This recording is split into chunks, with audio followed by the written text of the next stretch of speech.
Learning with Wasim میں آپ کی خدمت میں حاضر ہوں. ہمیشہ کی طرح اس خواہش اور دعا کے ساتھ خوش رہیں، مسکراتے رہیں، پازیٹیوٹی کو پروموٹ کریں تاکہ انوائرمنٹ میں پازیٹیوٹی بڑھے.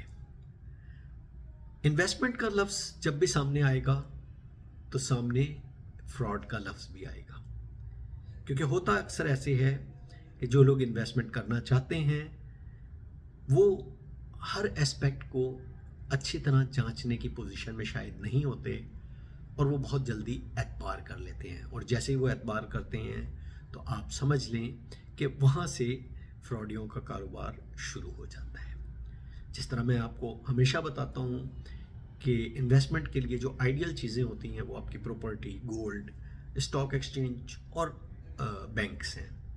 تو یہی وہ مینز ہیں جو پاکستان میں ایزیلی اویلیبل ہیں اور جس میں آپ انویسٹمنٹ کرتے ہیں.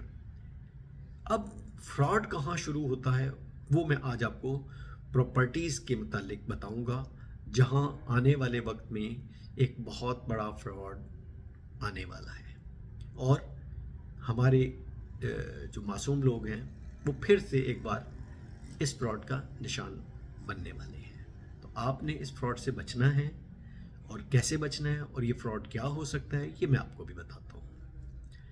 اس وقت پراپرٹی کی جو پرائسز تھیں وہ کافی لمبے عرصے بعد یعنی 2024 کے بعد واپس بہتری کی طرف آنا شروع ہوئی ہیں اور بہتر ہونا شروع ہوئی ہیں. اب جب بھی پراپرٹی بہتر ہونا شروع ہوتی ہے تو مارکیٹ میں بہت سارے فراڈیے آ جاتے ہیں. یہ وہ فراڈیے ہوتے ہیں جنہوں نے آج سے 10 سال پہلے فائلوں کے فراڈ کیے، فائلوں کے نام پہ پراپرٹیز بیچیں. ان لوگوں کو بہت زیادہ اٹریکٹ کیا جو سیلری پیڈ تھے، جن کی انکم لمیٹڈ تھی، اور ان کا ایک ڈریم تھا کہ ہم نے ایک گھر بنانا ہے. ان کو انہوں نے سب سے پہلے خواب بیچا کہ آپ پلاٹ لے لیں، وہ بھی قسطوں میں، اور پلاٹ جب لے لیں گے تو آپ کا گھر بنانے کا آدھا خواب پورا ہو جائے گا. اس خواب کو دکھا کے انہوں نے ان کو پراپرٹی تو نہیں بیچی، صرف فائلیں یا کاغذ بیچے، اور یہ کاغذ کچھ عرصے کے بعد یوز لیس ہو گئے. نہ وہ بک سکتے تھے، نہ ان کا کوئی مارکیٹ میں ریٹ تھا.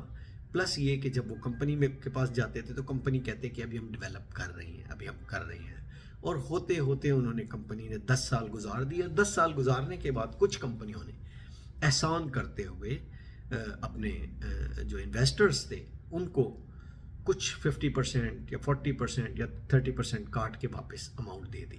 تو آپ دیکھیں کہ انہوں نے کتنا بڑا فراڈ کیا کہ ایک تو انہوں نے پوری رقم لے لی، اس رقم کو انہوں نے 10 سال تک استعمال کیا، اور پھر اس کے بعد وہی رقم اس میں سے 70% عوام کو واپس کر دی. اور کچھ تو ایسی تھیں کہ جنہوں نے یہ رقم بھی واپس نہیں کی بلکہ وہ غائب ہی ہو گئے. اب پراپرٹی میں پھر تھوڑی سی بہتری آنے لگی ہے، اور اس آنے کے ساتھ ساتھ ہی یہ فراڈیا اور یہ گروپس جو ہیں یہ پھر متحرک ہو گئے ہیں، اور اب ان کے پاس ایک نیا خواب ہے. وہ خواب کیا ہے؟ دبئی کی طرز کا اپارٹمنٹ لیں جس میں سیکیورٹی بھی ہوگی، جم بھی ہوگا، سوئمنگ پول بھی ہوگا، اور ساری فیسلٹیز بھی ہوں گی. یا آپ ایسے اپارٹمنٹ لیں جو آپ کو رینٹل بھی پے کریں گے، ہائی رائز میں ہوں گے، بہترین علاقوں میں ہوں گے. اور یہ فراڈ کس طرح ہوتا ہے کہ آپ کو ایک خواب تو دکھا دیا جاتا ہے لیکن یہ نہیں بتایا جاتا کہ پلاٹ کہاں ہوگا، اس پلاٹ کا لے آؤٹ کیا ہے، اس کی کمپلیشن کیا ہے، اس کی کمپلیشن کی ریکوائرمنٹ کے لیے جو جو ادارے انوالو ہیں کیا ان سے پرمیشن لی گئی ہے، کیا اس کا کام شروع ہونا ہے. یہ سب کچھ بھی نہیں ہوتا، یہ صرف کاغذوں پہ ہوتا ہے.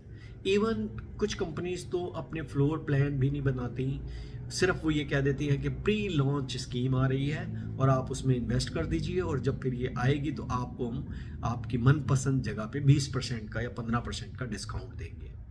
اور وہ اسی انتظار میں 1 سال گزار دیتے ہیں، 2 سال گزار دیتے ہیں، اور وہ لانچ ہی نہیں ہوتی، یا اگر لانچ ہوتی ہے تو اس کے بعد وہ قرآن دادی پہ ڈال دیتے ہیں، اور جب قرآن دادی کے بعد ڈال دیتے ہیں تو صرف وہ میپ دے دیتے ہیں، پھر اپروول پہ ڈال دیتے ہیں، اور اس کے بعد پھر ایک لمبا سفر، اور پھر وہی انویسٹر پیچھے پیچھے اور یہ لوگ آگے آگے.